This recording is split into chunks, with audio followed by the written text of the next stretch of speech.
আসসালামু আলাইকুম। বছরের শুরুতে কিন্তু আমাদের সবার ভিতরে একটা উদ্দীপনা কাজ করে। আমি এইটা করব, ওইটা করব, বিভিন্ন প্ল্যান করি।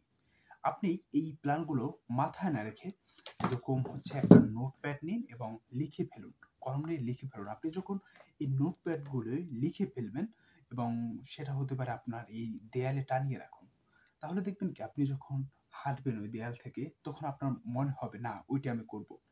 আ অন কাইন্ড অফ চেকলিস্ট তৈরি করুন একটা, যেটা দীর্ঘস্থায়ী একটা চেকলিস্ট।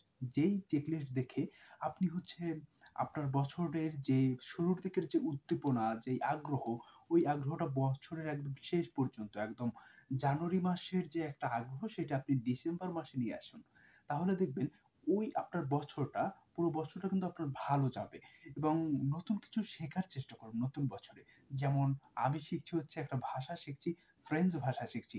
আপনিও চাইলে আপনার মতো যেকোনো একটা ভাষা শিখতে পারেন বা নতুন কোনো সফট স্কিল ডেভেলপ করতে পারেন নিজের ভিতরে। হতে পারে সেটা আপনি PowerPoint এ প্রো হয়ে যান। আপনি PowerPoint পারেন আরো ভালোভাবে চেষ্টা করুন PowerPoint শিখতে। তাহলে দেখবেন কি ওই শেখাটা ধরে রাখার জন্য আপনাকে একটা চেক লিস্ট তৈরি করতে হবে বা আপনার দেয়ালের সামনে টানিয়ে রাখুন। যেরকম দেখেন বিজ্ঞাপন দেয়া হয় রাস্তার দেয়ালে পোস্টারে টানিয়ে, সেরকম আপনি আপনার দেয়ালটা ব্যবহার করুন এবং একটা বিলবোর্ড তৈরি করুন আপনার নিজের জন্য।